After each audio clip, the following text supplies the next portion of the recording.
From now on, the Viet Cong would avoid pitched battles with the Americans unless the odds were clearly in their favor. There would be more hit-and-run attacks and ambushes.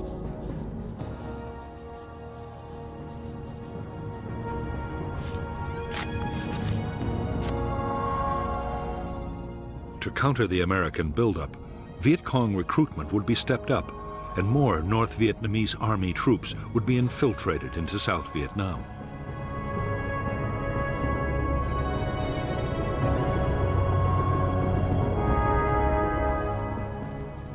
The Vietnamese communists, following the example of Chinese guerrillas before them, had always given the highest priority to creating safe base areas.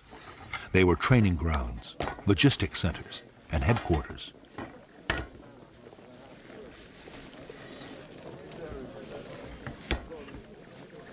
They also offered secure sanctuaries for times when the war might go badly.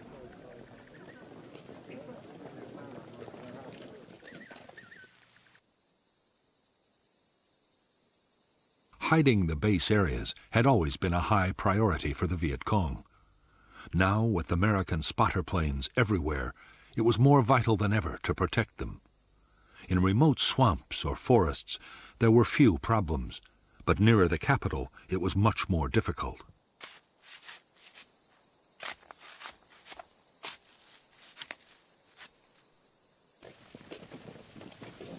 The answer was to build enormous warrens of underground tunnels. The biggest were in the Iron Triangle and in the Cu Chi district, only 20 miles from Saigon.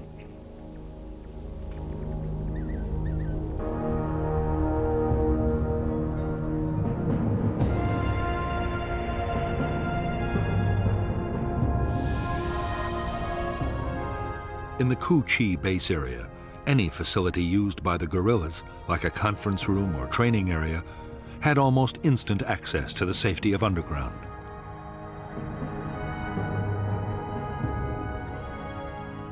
Hidden trapdoors led below, past guarded chambers, to long passages.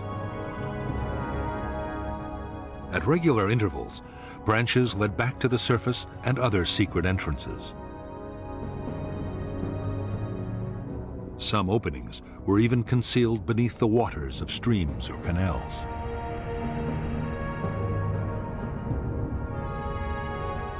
At the deeper levels, there were chambers carved out for arms factories and a well for the base's water supply.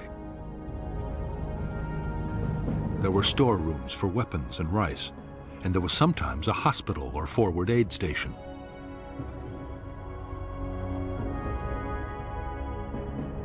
Long communication tunnels connected the base with other distant complexes. Base kitchens were always near the surface, with long carved-out chimneys designed to diffuse cooking smoke and release it some distance away.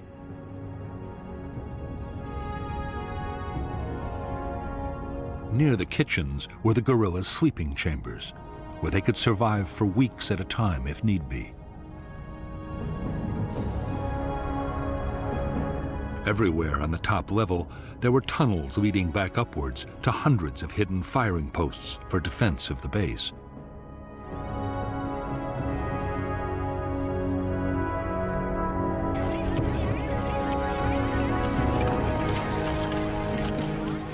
The base area at Cu Chi was a vast network with 200 miles of tunnels.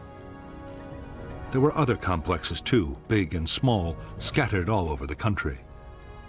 Each villager in an NLF area had to dig a meter of tunnel a day. There was even a standard handbook specifying exactly how tunnels were to be built.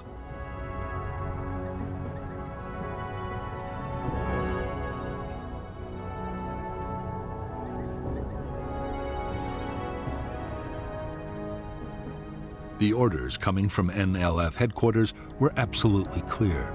Tunnels were not to be treated as mere shelters. They were to be fighting bases, able to provide continuous support for troops.